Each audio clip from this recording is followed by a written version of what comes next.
Remember to subscribe to our YouTube channel at NDN TV Nigeria. Click on the subscribe button and be the first to get notifications.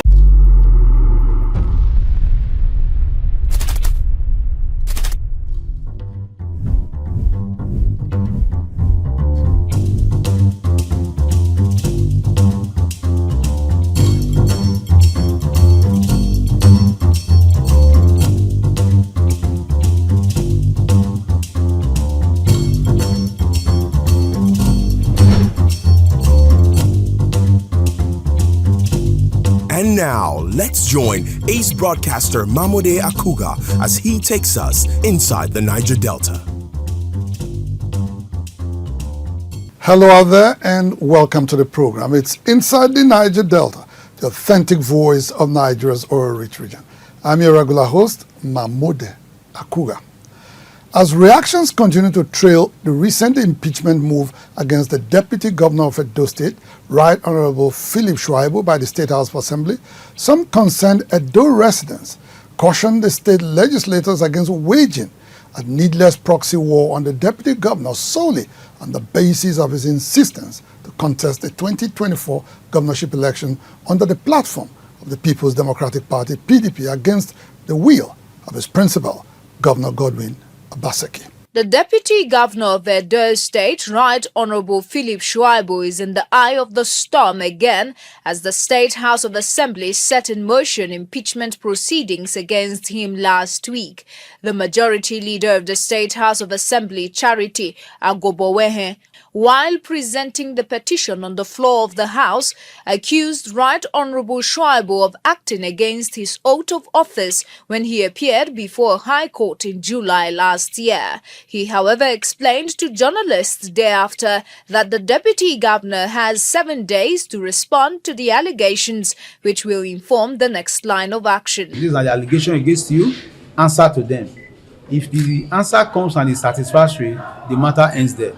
If it is not satisfactory, a motion will be moved, supported by 2/3 majority of the House, and the matter will now be slated for investigation. The Deputy Governor, who stood with his principal, Governor Godwin Obaseki, against the machinations of former Governor Adams Oshiomhole in 2020, is now in a frosty relationship with his boss solely because of his ambition to take over the top job in the state, a scenario many say could be responsible for the recent turnout of events.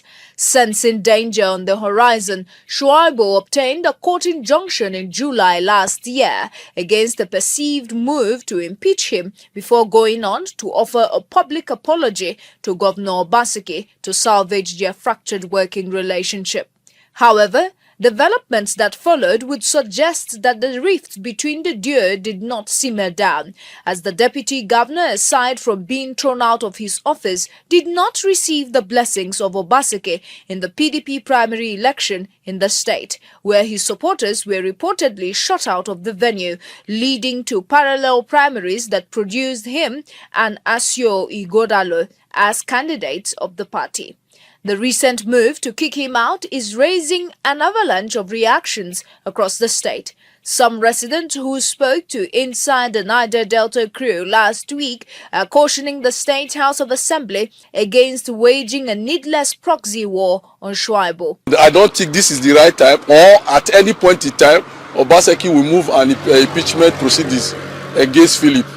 If he is saying the Philip is going, I think the both of them will have to go. Philip stood by him. Philip had to betray the Afema people stood by him, thinking that they have one family, that they work together. Philip Shuaibu is a nice man, he's a gentleman. Nobody knows the reason why the governor would do a thing like that. This political drama in Edo State is no doubt coming at a critical time for the PDP as it hopes to retain its grip on power. Residents observe that the timing is indeed precarious and may portend danger for the ruling party. Serving somebody notice very 4 months to election, you have divided the party because the deputy governor have his own candidate, they have his own part of the people in that party that he brought into that party, which definitely pull out of the party. Definitely, I think the PDP, they are risking 50% of their chances. They want to cause problem to the party, and it will not go well. It will not go well with the party because some members will be aggrieved. As the political landscape in Edo State continues to evolve, the appeal is for the State House of Assembly to exercise restraint and uphold democratic values. Observers and watchers of development are calling for a careful examination of the motivations behind the impeachment move and a focus on issues that directly impact the well-being of Edo people. Inside the Niger Delta. Still staying with politics in Edo State, we now bring to you the profile of one of Edo State's formidable strategists, seasoned politician and a successful businessman who has left an indelible mark not only on the Nigerian political landscape, but has also made his presence felt on the global stage.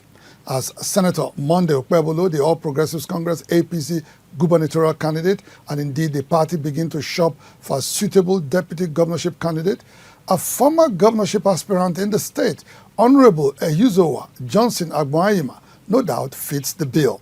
Honorable Agboanyima, a former member of the Federal House of Representatives from the very populated Ikpoba-Awka and Ego federal constituency, will boost the acceptability of the APC governorship ticket and guarantee the party's victory in the September 21st gubernatorial election. Honorable Eyuzowa Johnson Agboanyima is a 63-year-old Edo State politician. Agboanyima's political career kicked off in the United States, where he began as a lobbyist, demonstrating his early commitment to the world of diplomacy. His sagacity and diplomatic acumen led him to work closely with two distinguished former U.S. presidents, Bill Clinton and George W. Bush. Additionally, he collaborated with the esteemed Congress Speaker, Nancy Pelosi, and other influential figures, solidifying his role as a global political strategist. This caught the attention of the former two-term governor of the defunct Midwestern state of blessed memory, Dr. Samuel Ogbemudia. So when he came to Benin, I advised him that the only way he can contribute to the development of Edo State is to seek an elective office, and that we will all give him our support for him to be there.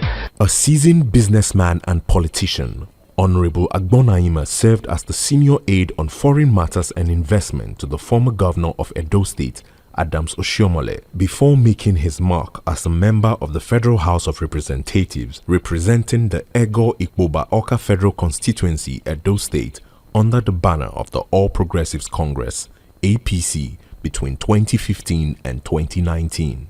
His political journey has been marked by influential roles, including serving as the chairman of the House of Representatives Committee on Nigeria-US Parliamentary Relations. His impact goes beyond borders, as evidenced by his pivotal role in establishing the U.S. Congressional Nigerian Caucus, which is primarily aimed at fostering stronger ties between the United States and the Federal Republic of Nigeria. EJ, as he is affectionately known, aspired for the party's gubernatorial ticket in the Edo 2020 election.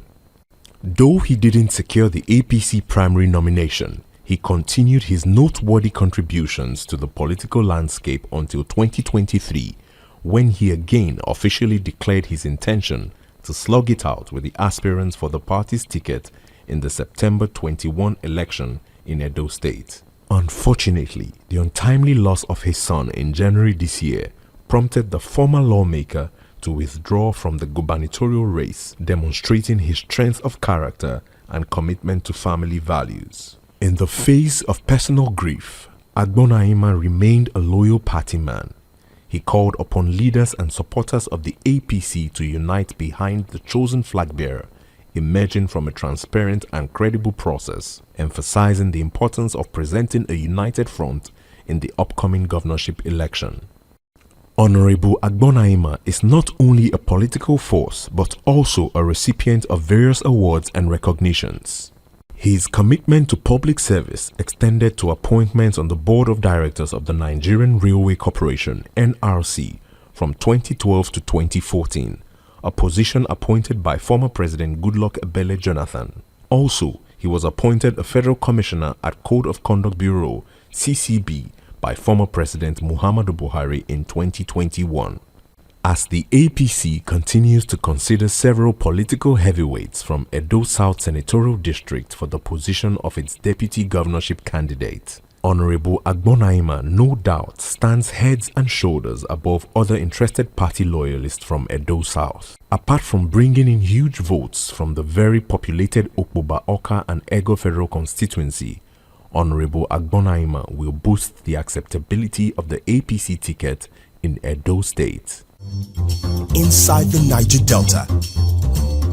Governor Sheriff Oborewori of Delta State has assured the people of the state that he will work round the clock to ensure they derive the full benefits of government funds invested in projects by past administration, as well as initiate more to drive socioeconomic gains for the people.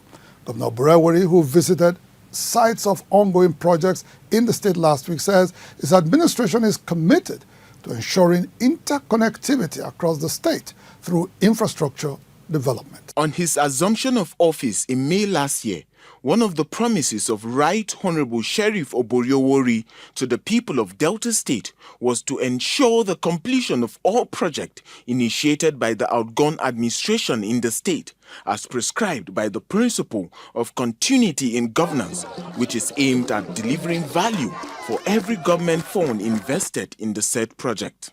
In pursuance of this social pact with the people, Governor Oborewori went around several project sites in the state last week to see for himself the level of ongoing works.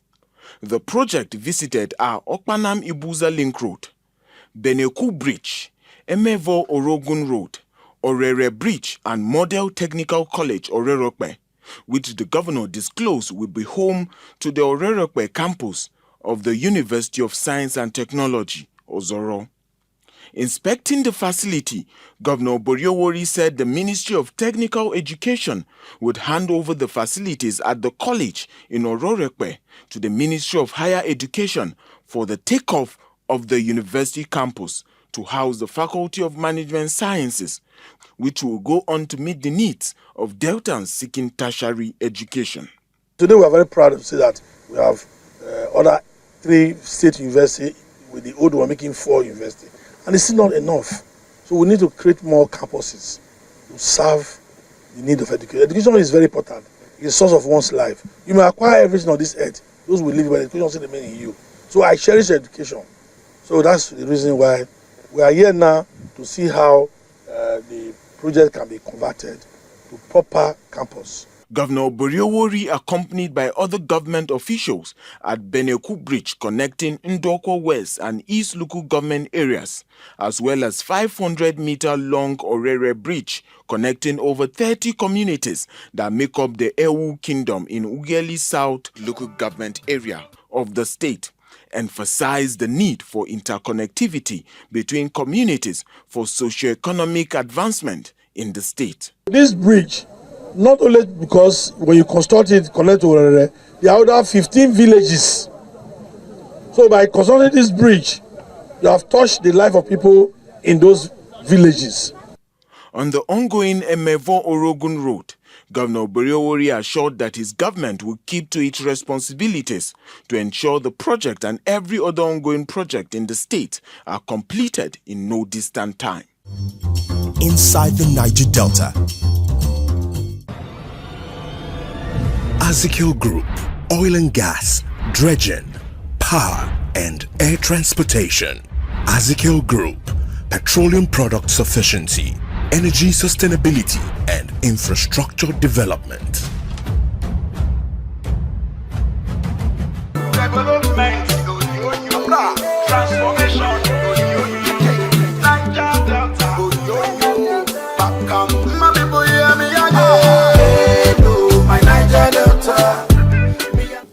The call by Dr. Sam Obuku for the removal of the TSA on, NDDC's, operations is highly justifiable and is endorsed, supported by the founding fathers of the defunct UMPADEC and the NDDC.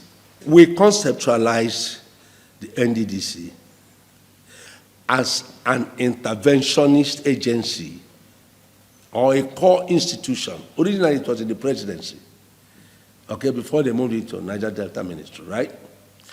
It is supposed to be unencumbered. If good thing recently, His Excellency Mr. President promised some traditional rulers and leaders of Niger Delta went to visit him that he was going to do things to help our people. If he genuinely wants to help our people, where to start from? Is to remove the NDDC from this TSC, embargo, imbroglio. Okay? It should operate an unencumbered budget. Even most of the DC should be tax-free. Because it's something that was set up to ameliorate the wiles of the extraction of the resources planted on our land. Okay? They should be given, if they are free of TSA, they can now be able to relate with banks, relate with foreign development and investment agencies, FDIs. They can relate with investors. They can take loans to develop, proactively develop projects. They can pay off some of their bills. They can say, for example, we have an expectation coming. This expectation is coming. Let us take X. Look, bank, we can give you $500 million, but we need 20 billion from you. Over time, they work it out. And then they can invest on key projects and pay the contractors to do the jobs. So the DSL thing is a major, deterrent that, if not removed, will not allow the NDDC execute the vision they have and drive it down to the grassroots and bring about the full realization of the reformed hope agenda of His Excellency President Tinubu. So I'm using this opportunity to call on the federal government, to call on the president as a father in the region, who have been a veteran development protagonist, known to government, a pro-government veteran. I'm calling on the president to, as a matter of urgency, delist the NDDC from the TSA, call it embargo or, caging. Inside the Niger Delta. Stakeholders in the agricultural sector have called on the federal government to invest massively in aquaculture and fisheries in the Niger Delta to enhance food security as well as promote export to boost the country's economy. They noted that if well harnessed, fisheries can yield as much revenue as oil for the country. Fish farmers in the Niger Delta are calling for a special support scheme that focuses on the development of aquaculture and fisheries in the Niger Delta. They told Inside the Niger Delta that they are ready to upscale their ancient fishing occupation, having acquired adequate training over the years. But sadly, they lack the equipment to venture into the deep waters. We are pleading the government, the federal government, the Niger Delta Commission to intervene, to give us that support, financial support, empowerment, so that we can get our materials. We can fish at anywhere, whether it is in swamp, whether it is in the ocean. We are there to do that. But all we need is support. The Niger Delta accounts for a great percentage of Nigeria's water resources and is bounded by the Atlantic Ocean, which is the world's second largest ocean. According to agricultural experts, these massive water bodies are capable of making Nigeria a major seafood trade center in Africa. What are the actual revenues are we generating in the Niger Delta, where we have these things like fishery activities that can sustain this region without even any allocation? And if the federal government look into fish farming, especially deep sea fish cage culture, which is in vogue, gone are the days when they are throwing nets or using fish trawlers. Considering that creeks can be found in the backyards of most communities in the Niger Delta, one would expect that seafood should be affordable in the region, but the reverse is the case, as seafood is currently highly priced. There is scarcity of fish in the market, and because of that, the little one you see is very expensive. The Niger Delta contributes over 70% to Nigeria's export revenue through its oil production. However, there have been deliberate policies globally to phase out the consumption of petroleum products. This suggests that Nigeria may not be able to survive on crude oil exports in the near future. Hence, the need to diversify its economy. Agriculturists in the region have maintained that aquaculture and fisheries are the fastest and cheapest alternatives to food security and economic growth in Nigeria. Inside the Niger Delta. The Managing Director of the Niger Delta Development Commission, NDDC, Dr. Samuel Obuku, says the Commission is ready to project and harness the tourism potentials of indigenous communities and cultures, thereby making the region a destination of choice for tourists globally. Dr. Obuku made this known at the recent concluded Alakoro annual festival in Bayelsa State, where the unique culture and tradition of the people was on display as they celebrated and commemorated their near-extinction experience some 66 years ago. Ayakuro community is among the Tarakiri clan of Ogbia local government area of Bayelsa State. Every year, the people of Ayakuro celebrate the Ayakuro festival, also known as Eyalobe. The yearly Eyalobe festival is nothing short of the need to recognize and appreciate the efforts of their founding fathers who embarked on and accomplished the great feat of resettling the entire Ayakuro community from the old settlement on a badly eroded site to where they are now.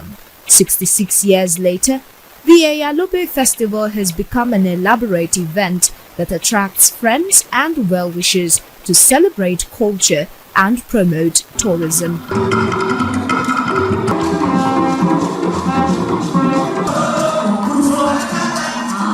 The NDDC Managing Director Samuel Obuku, who hails from Ayakuro, while noting that Bayelsa and the Niger Delta were endowed with everything it takes to attract tourists to the community and the state, said the Eyalobe celebration, if properly sustained and upheld, is capable of attracting tourists from all walks of life. Tourism is not only festivals, tourism is also building tourist sites.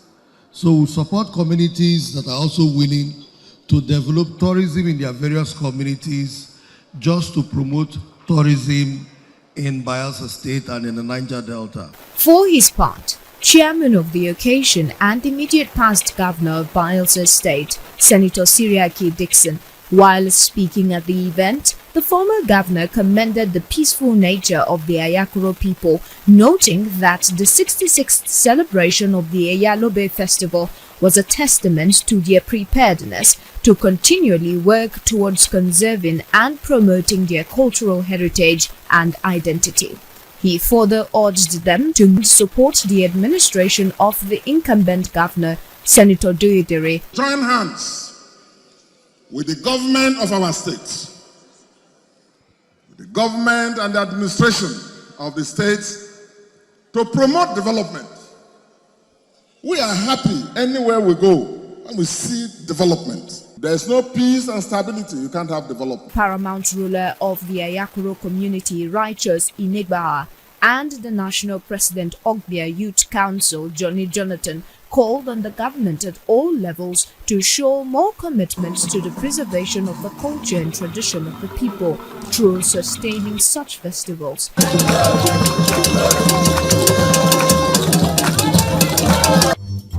Inside the Niger Delta.